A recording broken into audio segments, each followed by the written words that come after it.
안녕하세요. 저는 하도사 저는 배목사 신하기슈. 시작합니다.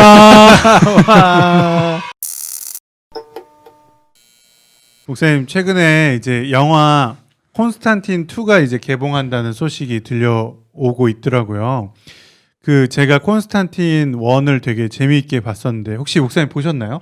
그런 거 안 봅니다, 저는. 아, 진짜요? 네. 혹시 그럼 곡성 보셨어요? 곡성 봤죠. 지금까지 데미지가 커요. 보지 말아야 할 걸 봐가지고.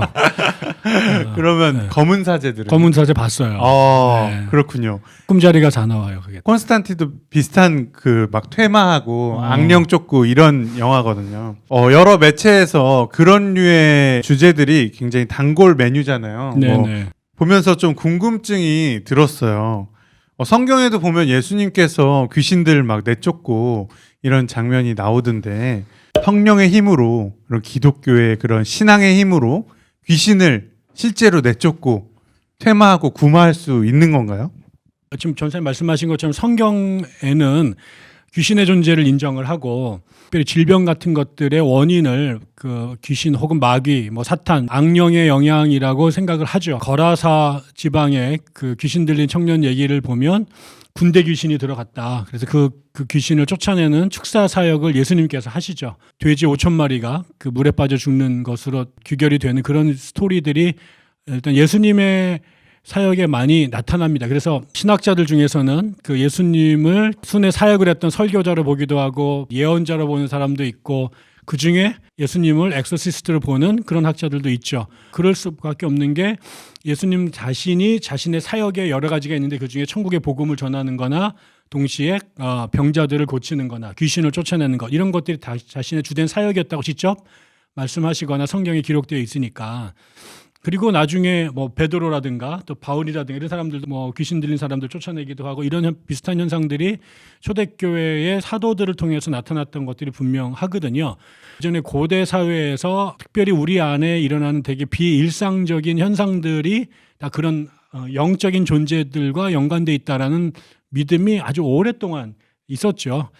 그런데 이제 교회사에서는 2세기가 넘어가면서 이제 교부들의 시대로 넘어가는데 그때 교부들은 그런 주된 관심이 그런 귀신들 쫓아내거나 이런 것들보다는 그리스 문화권에다가 복음을 이제 이식시키는 작업. 그러다 보니까 이제 그때 나왔던 사람들은 주로 그리스어와 그리스 철학에 능통한 사람들이 신학자가 되고 교부들이 돼서 초대교회처럼 그렇게 귀신을 쫓아내거나 영적인 문제에 씨름하는 것이 교회의 주된 사역이 되는 건 아닌 것 같아요. 그래서 교회의 교직제도, 그러니까 성직자 제도가 완비가 되고 성경의 정경화, 그 당시 이제 66권이 완성이 된다든가, 그다음에 신경 이런 것들이 만들어지고 난 다음부터는 더 이상 그 초자연적인 이적이 불필요한 시대, 소위 말하면 은사가 중지됐다라는 생각을 하는 사람들의 입장이 주가 되면서 성령의 은사를 받은 사람들의 사역이 교회에서 확 사라집니다. 뒤에서는 벌어졌겠지만 교회의 메인 목회에서는 그런 것들이 주된 것이 되지 않죠. 그래서 검은사제 같은 경우서도 그 카톨릭 교회 안에서 이런 퇴마나 이런 게 주된 예전으로 들어오지 못하고 장미 십자회 같은 사람들이 뒤에서 야매로 그런 걸 하는 것 같은 느낌들이 좀 나타나잖아요. 그런데 또 하나 되게 중요한 거는 이미 그 기독교가 들어가던 시절에 그리스에서도 일종의 그 신비 비종교들이 있었어요. 그러니까 신비주의자들이죠. 플라톤이나 피타고라스 이런 사람들의 영향을 받기도 하고 또 고대 이집트나 페르시아 쪽에서 넘어왔던 신비한 영적 세계에 대한 관심이 많이 있었거든요. 그게 점성술과도 연결되어 있기도 하고 나중에 연금술, 그 화학적 변화에 의해 가지고 불멸의 어떤 생명을 얻는 이런 것과 관련된 그런 연구, 그다음에 그런 사람들이 모이는 비밀 결사들이 계속 언더그라운드에 끊이지 않고 나타납니다. 그래서 그게 이슬람이 나타날 때도 수피즘이라고 하는 것, 유대교인들 안에서도 카발라라고 하는 이런 게 다 이제 신비주의 운동이고 기독교 안에서도 수도원을 중심으로 한 신비주의가 계속 있었거든요. 그럼에도 불구하고 이거는 이제 커튼 뒤에서 벌어지는 암암리에 벌어지는 일들입니다. 그러다 보니까 계속 음모론처럼 도대체 뭐지? 왜 대놓고 공개적으로 하는 게 아니었으니까. 그러다가 이게 본격적으로 이런 것들이 드러나놓고 하기 시작한 게 오순절 운동이 터져 나오면서 이 영적인 세계에 관심이 있는 사람들이 그쪽에 몰리게 되죠. 그래서 성령의 은사를 강조하고 방언뿐만 아니라 거기에서 환상이라든가 입신이라든가 그다음에 축기 이런 것들이 오순절주의자들의 집회에서 드디어 나타나기 시작한 겁니다. 그리고 이런 것들이 우리나라에서도 이제 부흥 운동을 하던 사람들 통해서 특히 이제 기도원 사역을 하시는 분들 중에 이렇게 그 정신적으로 문제가 있는 사람들을 귀신 때문에 그렇게 됐다라고 생각을 해서 퇴마 사역들을 한 거죠. 이 얘기를 정리를 하면 성경에는 분명히 축기 사역과 관련돼서 출연할 수 있는 많은 기록들이 있었고 초대교회 때는 상당 부분 그런 일을 교회에서 행했던 것으로 보여진다. 그러나 일정한 시간이 지나고 나면서 교회의 중심은 그런 것과 멀어지게 됐는데 그 뒤에서 비주류들 안에서 전통적인 영적 세계에 대한 그 관심이 많았던 사람들이 다른 종교들과 만나고 혼합주의적 성향을 보이면서 이런 관행들을 만들었고 아마 그런 것 중에 이제 하나가 이제 17세기에 장미 십자회가 만들어지게 되는 요인도 됐던 것 같고요. 19세기, 20세기에 영국과 미국, 독일에서 성령 운동이 강하게 일어나고 특별히 오순절 운동으로 발전하면서 보다 공개적인 차원에서 축기 사역이 많이 행해져 왔고 우리나라에서도 그런 영향 속에서 기도원을 중심으로 지금도 그런 또 사역들이 진행이 되고 있는 거죠. 그러면 우리가 이제 마지막으로 죽고 나서 인간이 영혼이 어떻게 되는지 또 귀신이 우리의 삶에 어떻게 우리를 괴롭히거나 작용을 하는지에 대해서 기독교인이 바르게 건전하게 가져야 될 생각은 과연 무엇인지 사실은 많은 부분에서 대중 매체나 돌아다니는 말들에 현혹이 되는 면도 많이 있는 것 같아서요. 건전한 영혼에 대한 인식은 무엇인지 좀 목사님께 여쭤보도록 하겠습니다. 한 번도 만난 적이 없었던 5대양 6대주의 사람들이 흩어져 살았는데 그들 모두가 종교를 가졌어요. 근데 그 종교를 가진 사람들 안에 그것이 철학이라든가 문학과 구별돼 가지고 종교라고 하는 범주화 시킬 수 있었을 때에는 기본적으로 두 가지 공통점이 있죠. 하나는 보이는 세계와 보이지 않는 세계가 존재한다라는 거죠. 물질과 반대되는 비물질적 세계, 그리고 우리가 영적이라고 말하는 세상이 존재한다라는 게 공통된 거죠. 그게 원시 종교가 됐든 기독교가 됐든 힌두교가 됐든 불교가 됐든. 또 하나는 지금 세상 말고 다가오는 세상이 또 있다라는 거죠. 그 모든 것의 가장 중요한 키는 뭐냐면 죽음이에요. 이 죽음이라고 하는 것과 관련해서 도대체 사람이 살았을 때하고 죽으면 그 이후의 세계가 어떻게 될 것인가에 대한 관심이 인간에게 있었죠.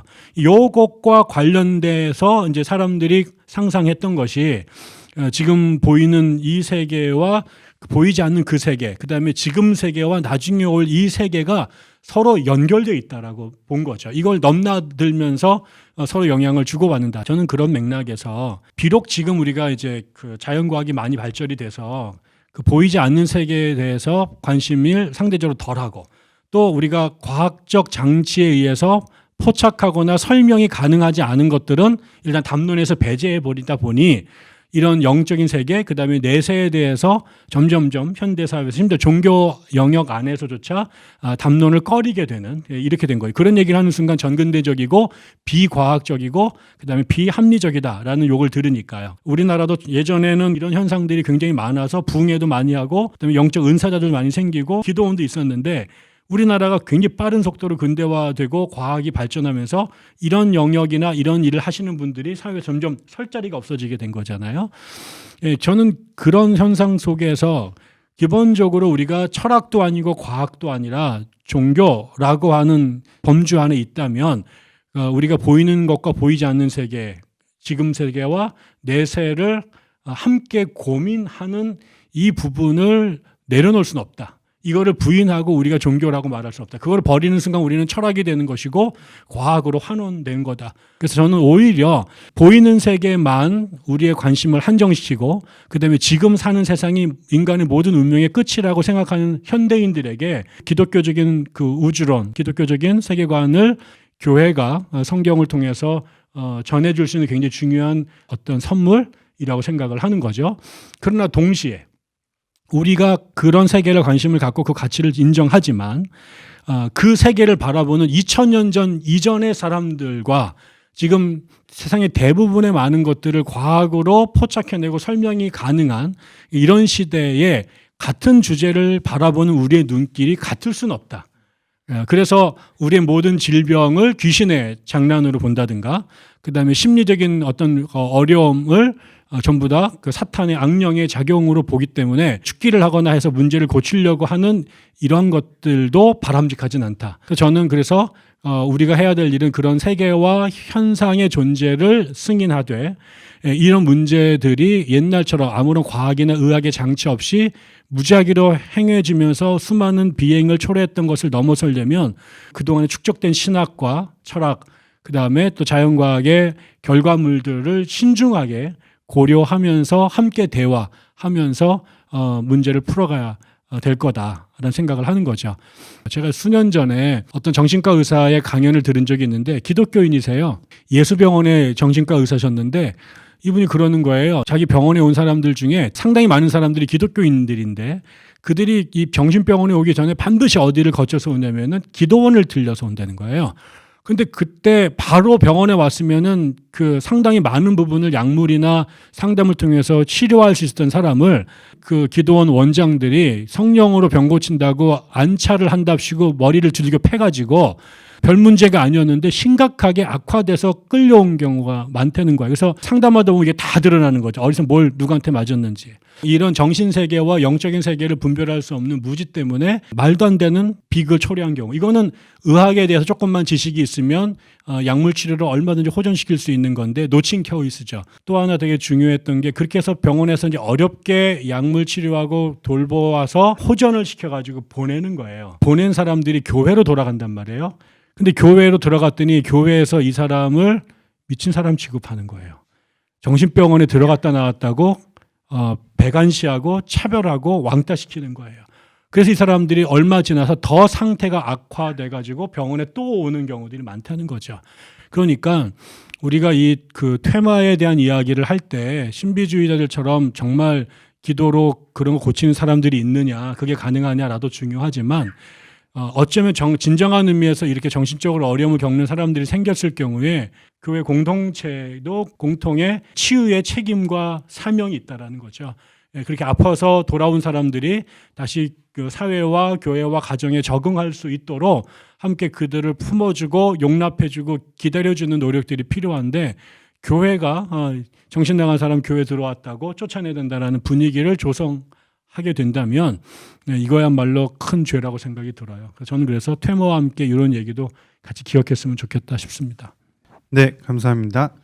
네, 신학 이슈 좋아요, 구독, 알림 설정, 감사합니다. 네.